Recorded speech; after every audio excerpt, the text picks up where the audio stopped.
Salut à tous, c'est Eddy. Alors aujourd'hui on se retrouve pour ce troisième Luminar 4 en action. J'ai sélectionné le phare de Pendeen cette fois-ci. C'est la suite logique en fait de l'autre image que vous avez vue la dernière fois. Mais là c'était, on va dire, de l'autre côté avec le phare. J'avais donc ce jour-là la possibilité de shooter avec la grosse falaise, avec les petites mines, les silhouettes des petites mines. Et à l'arrière j'avais aussi ces superbes lumières sur ce phare. Je ne sais pas si vous pouvez remarquer un petit peu ici, il était en action. En plus ce phare-là, il était allumé. Dans cette photo, je trouvais cela vraiment amusant de voir cette composition-là avec cette fameuse lumière et justement la lumière du phare qui est juste ici. Donc sans plus attendre, on va s'amuser à développer cette photo. Allez, on y va, c'est parti. Alors, par définition, ce que je vais faire, c'est que je vais m'amuser un petit peu à redresser cette image et à faire les corrections comme d'habitude.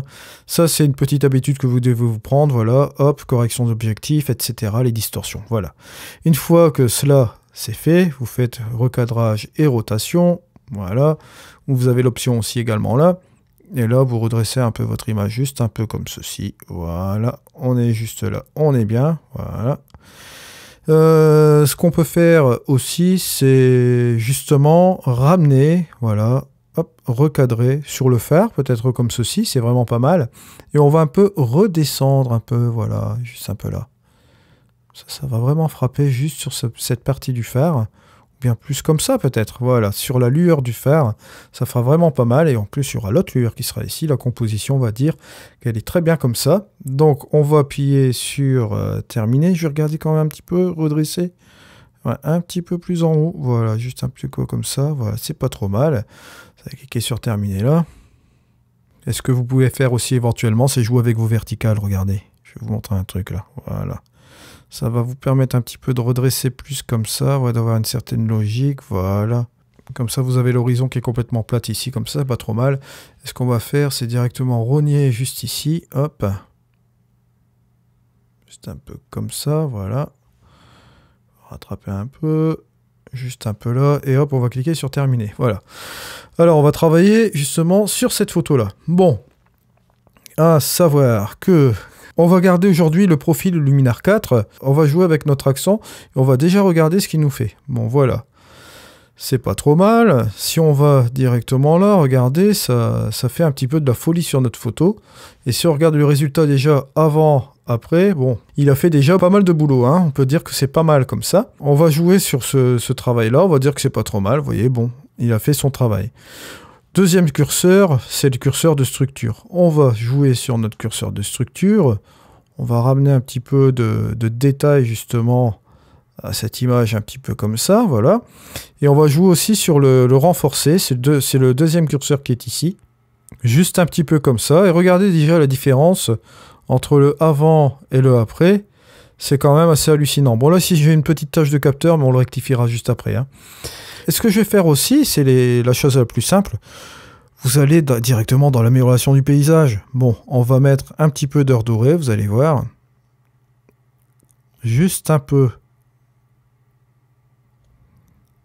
Comme ça. Et là, ça vous rajoute déjà une luminosité très très intéressante. Vous voyez? On en arrive vraiment à un résultat vraiment sympa. Regardez, avant, après. Là, on a déjà une photo qui est quasiment bien développée, hein. Si on regarde un petit peu le mode... plein écran, vous allez voir, on a déjà cet effet-là qui est vraiment pas trop mal. Donc voilà, on va continuer un petit peu ce fameux développement-là. On va jouer un petit peu sur réduire la brume. Réduire la brume, vous allez me dire, mais pourquoi tu fais ça, Eddy? Voilà, ça va jouer un petit peu plus davantage sur ces nuages. Là, vous voyez, juste un peu comme ça. Si je fais le avant, l'après, regardez, sans l'heure dorée et sans leur réduire la brume, cela donne ça. Et avec les deux, regardez, on a rajouté vraiment une couleur assez extraordinaire. Regardez même l'effet sur ces feuilles-là, etc. Là, c'est vraiment magnifique. Là, on a l'impression d'y être. Voilà. Alors, on a aussi la possibilité de jouer sur accentuer le feuillage. Accentuer le feuillage, c'est quoi? Vous allez jouer un peu sur la saturation, un petit peu des verts qui sont juste ici, comme ça. On va dire que ça va vous donner un petit peu plus de peps au niveau de votre herbe, là, juste un petit peu comme ça, le petit gazon là. Vous pouvez jouer aussi avec les réglages avancés, puis vous jouez aussi sur la teinte, mais là dans ce cas-ci, on va laisser cela comme ça, vous voyez. Donc si vous regardez tous les réglages qu'on a fait, c'est quand même assez incroyable. Ici on peut aller chercher aussi un paramètre au niveau de la balance des blancs. Là je le fais aussi à la dernière minute, parce que regardez, j'avais une idée bien précise, c'est prendre de l'ombré, voilà. Et regardez tout de suite ce que ça donne. Ça fait un effet, on va dire, monstrueux, parce qu'on a réussi à récupérer vraiment une image vraiment géniale. Là, on a récupéré une colorimétrie vraiment assez formidable. Et là, vous voyez, vous avez tous ces reflets sur la flotte qui ressort. Là, regardez, hop, avant, après. On a vraiment une image qui peps. Et vous voyez tout ceci en même pas quelques petites minutes. Vous voyez, juste avec quelques curseurs sur Luminar 4, on s'embête pas. Avec cette image-ci, vous voyez, déjà avec une bonne composition, avec quelques bonnes lumières, vous pouvez les accentuer et la faire popser comme ça. Vous voyez, c'est très bien. Maintenant, si vous estimez que c'est un petit peu trop au niveau des couleurs, vous pouvez toujours régler, oui, c'est toujours une possibilité. Vous allez directement ici dans la couleur et vous pouvez désaturer tout simplement la luminosité générale de votre photo. Voilà, juste un petit peu comme ça, peut-être à -20 comme ça. Et vous pouvez ramener éventuellement votre vibrance peut-être à +10, on va dire, une chose comme ça. Regardez, juste un peu là. Voilà.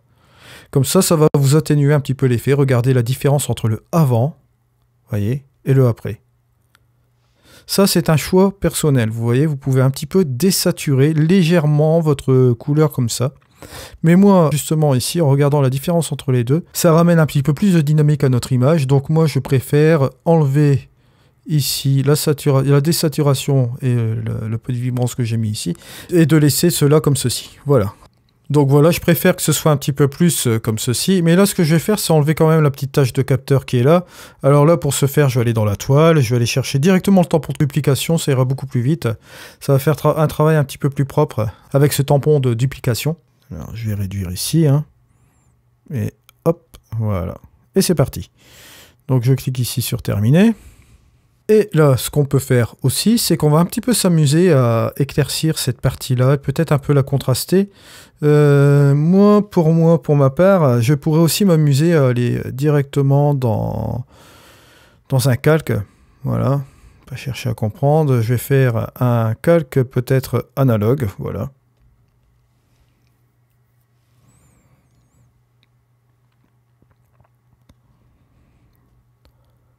Voilà qui est fait, j'ai fait mon calque analogue avec mon pinceau.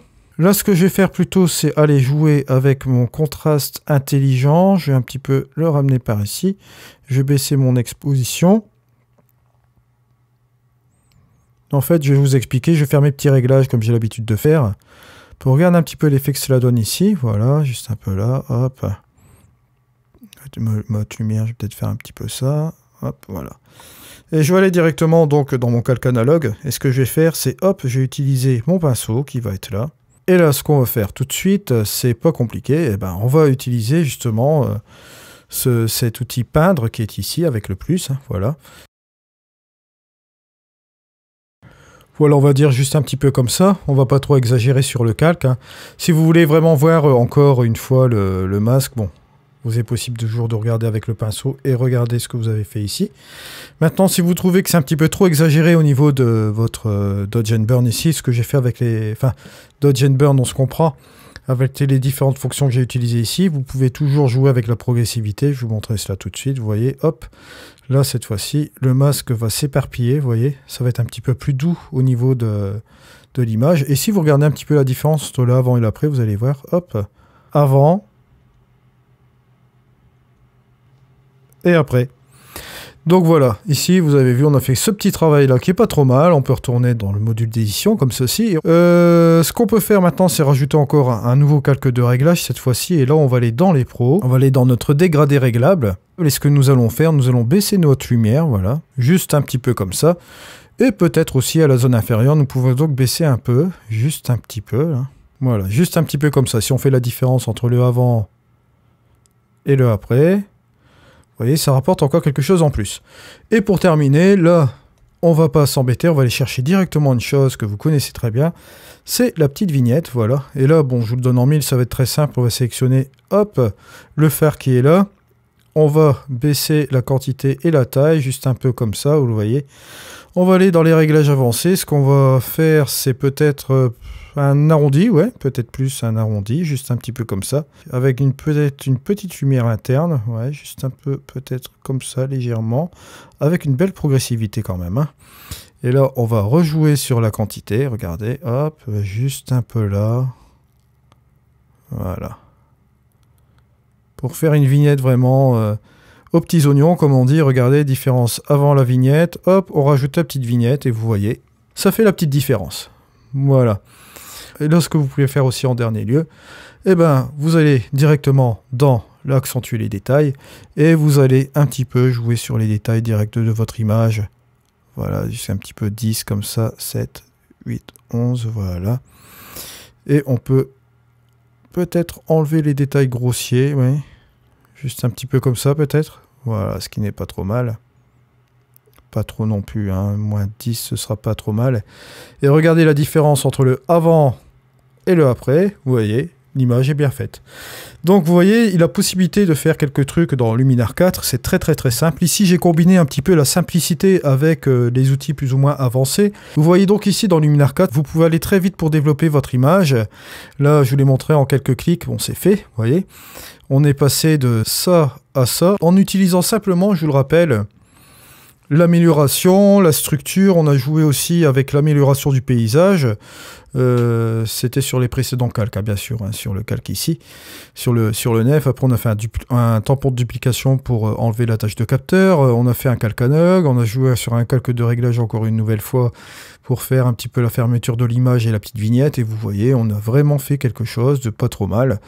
Et voilà, on peut s'en tenir à cette image-là. On peut dire que le avant et le après, vraiment bien fait. Maintenant, comme je vous dis, question de goût, hein. Si vous voulez jouer un petit peu sur la colorimétrie de l'image, allez, on peut aller sur la fin et jouer peut-être sur un virage partiel. Le virage partiel, je vous rappelle, donc on va jouer sur les hautes lumières et les ombres. Là, ce que vous allez faire, c'est monter la saturation peut-être des hautes lumières et vous allez sélectionner une tonalité assez différente, on va dire plus ou moins... Allez, on va aller plus ou moins sélectionner celle-ci, voilà. Et on va aller chercher une autre colorimétrie pour les ombres qui va peut-être se complémenter juste un petit peu là au niveau des verts ou bien autre chose, peut-être juste un petit peu là. Vous voyez, vous pouvez encore changer l'atmosphère de la photo. Et si vous faites la différence, regardez avant et vous voyez après, vous avez encore une ambiance différente. Ça, c'est au goût. Moi, je préfère mon image de départ, donc je l'enlève.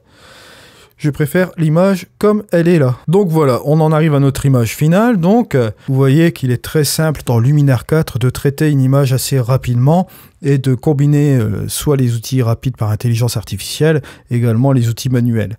Vous avez aussi la possibilité d'utiliser les calques comme d'habitude. On est arrivé sur un développement plus ou moins classique. On accentue un petit peu sur la coloration, on a peut-être joué un petit peu plus sur la saturation aussi, également grâce un petit peu à l'heure dorée, l'accentuation aussi du feuillage. Et vous voyez, on en arrive à une image vraiment assez sympathique. On a fermé un petit peu l'image avec l'outil dégradé. On a joué aussi un petit peu avec la petite vignette pour terminer et on en arrive à un résultat assez sympathique. Voilà. Je vous remercie de m'avoir suivi sur cette deuxième vidéo. Je vous rappelle donc que j'avais fait 2 vidéos aujourd'hui. Vous pouvez aller voir la précédente qui est disponible donc sur cette chaîne. Je vous remercie encore pour les likes, pour vos commentaires, ça me fait toujours un plaisir de vous lire. Je vous remercie également pour vos achats via mes liens affiliés. Je vous rappelle par ailleurs que cela me permet d'avoir une petite commission, ce qui me permet de vous faire des vidéos, des formations sur les différents logiciels de post-production que je traite sur cette chaîne. Je vous rappelle donc, si vous voulez voir un petit peu les différents logiciels de post-production dont je traite sur cette chaîne, allez voir sur mes liens affiliés dans la description ci-dessous. Je vous rappelle aussi que si vous ne disposez pas encore de Luminar 4 et que vous voulez encore le précommander à un prix spécial pour sa sortie officielle le 18 novembre, il vous est toujours possible de bénéficier de l'offre promotionnelle de Skyloom. Vous pouvez donc passer par mon lien affilié qui est juste en dessous. Je vous remercie par avance. Je vous remercie donc pour votre attention et on se retrouve à la prochaine. C'était Eddy sur Luminar 4. Allez, au revoir.